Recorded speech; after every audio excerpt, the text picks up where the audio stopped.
કોલેજમાં તબીબી વિદ્યાર્થીની પર દુષ્કર્મનો મામલો, એસીપી આરડી ખવાનું નિવેદન।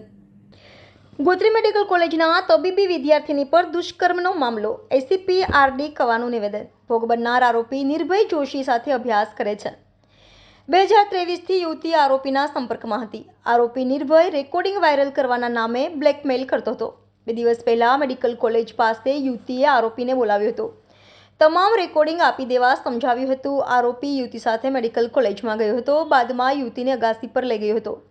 બાદમાં બળજબરીપૂર્વક દુષ્કર્મ આચર્યું હતું। આરોપી 2 દિવસના રિમાન્ડ મેળવ્યા છે। 2 દિવસ પછી આરોપીની ઇન્ટર્નશીપ પૂરી થવાની હતી। નિર્ભય જોશી જનરલ વિભાગમાં ઇન્ટર્નશીપમાં હતો।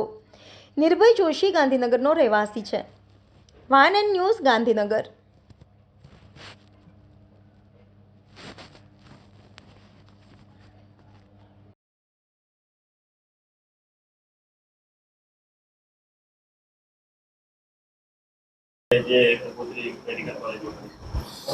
ગઈ 15/3/2024ના રોજ ગોત્રી મેડિકલ કોલેજ ખાતે એક દુષ્કર્મની ઘટના બનેલી હતી।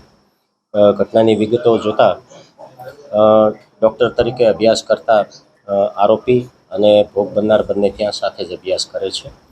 ભોગ બનનાર છે એ દ્વિતીય વર્ષમાં છે, જ્યારે આરોપી જે છે એ ફાઇનલ યર એમને પૂરું કરી દીધું છે। ભોગ બનનાર અને આરોપી 2023 એપ્રિલથી સંપર્કમાં હતા, સ્ટુડન્ટ હોવાના નાતે, અને વાતચીત અને બોલચાલનો એમને સંબંધ હતો। જે અનુસંધાને ક્યારેક અભ્યાસ અર્થે વાત થતી તો આવી હસી મજાક અને ઇરેગ્યુલર માંગણીઓ આરોપી દ્વારા ભોગ બનનાર પાસે કરવામાં આવતી હતી। ક્યારેક ભોગ બનનારને એ એવી રીતે પણ બ્લેકમેલ કરતા હતા કે તારી સાથેના જે ઓડિયો મારી પાસે છે એ હું તમામ વાયરલ કરી દઈશ જો મારી માંગણીને તું તાબે નહીં થાય તો। જે અનુસંધાને ભોગ બનનારે ઘણી વખત એમનો બહિષ્કાર કરેલો, એમનો વિરોધ પણ કરેલો, પણ તેમ છતાંય આરોપીએ એમની જે લત હતી એ છોડેલી નહીં। 15 તારીખે રાત્રે 10-10:30 એમને મેડિકલ કોલેજ પાસે એમને બોલાવેલી અને એવું કીધું કે ભાઈ તારી પાસે જે હું આ માગું છું એ તું મને આપ, તો હું તારા બધા ઓડિયો જે છે એ ડિલીટ કરી દઈશ।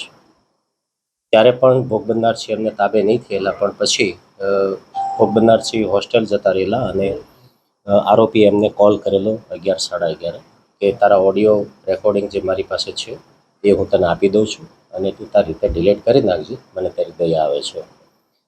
આટલા વાતચીત પછી ભોગ બનનાર ત્યાં મેડિકલ કોલેજ જાય છે અને ત્યાં પણ એ મળે છે ત્યારે એમને મજાક મસ્તીમાં એવું કહે છે કે મેડિકલ કોલેજની ટેરેસ પર ડોક્યુમેન્ટ્સ જે બધા છે એ પેન ડ્રાઈવમાં છે, ઓડિયો ક્લિપ ને એ બધું તું ત્યાં જઈ અને લઈ આવ્યો અને ડિલીટ કરી દેજે।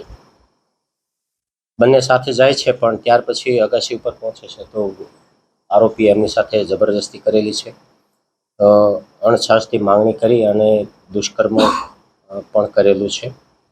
તેમનો વિરોધ કરવા છતાંય ભોગ બનનારને ત્યાં અગાસી ઉપરથી જવા નહીં દઈ અને એમની સાથે દુષ્કર્મ કરેલું છે।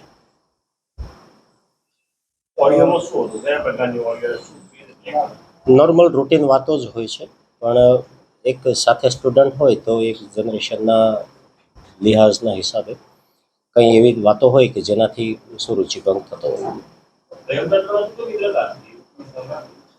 હા, બંને એઝ પર સ્ટુડન્ટ તો મિત્ર જ હતા, પણ આરોપીની એવી ડિમાન્ડ હતી કે તું મારી મિત્ર છો, એમાંથી તું મારી ગર્લફ્રેન્ડ થઈ જા। હાલમાં આરોપી અંડર કસ્ટડી છે, એમના રિમાન્ડ મળ્યા છે, રિમાન્ડ પર છે, એ પૂછપરછ ચાલુ છે। આરોપી મૂળ ગાંધીનગરના છે અને ત્યાં ગોત્રી મેડિકલ કોલેજમાં અભ્યાસ કરે છે। આરોપી છે એમનું ફાઇનલ યર પૂરું થઈ ગયું છે, ઇન્ટર્નશીપ પણ પૂરી થવા છે। 2 દિવસ પહેલાં જ ગઈકાલે જ એમની ઇન્ટર્નશીપ પૂરી થવાની હતી। જ્યારથી સંપર્કમાં હતા ત્યારથી લઈ અને એ પછી આ જે ઘટના બની તે દરમિયાન બીજી અન્ય કોઈ વાર આવી કોઈ માંગણી કરી હોય એવું કહી સામે આવ્યું?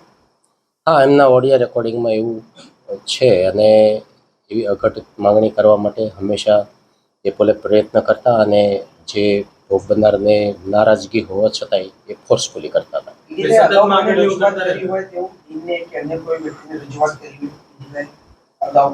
ના, એવી કોઈ એમને ત્યાં રજૂઆત નથી કરી, કારણ કે એમની સાથે અઘટિત બની જ ગયું છે તો પછી એમને કાયદેસરના સ્ટેપ્સ લેવા માટે પોતે ઇન્સિસ્ટ થયેલા હતા.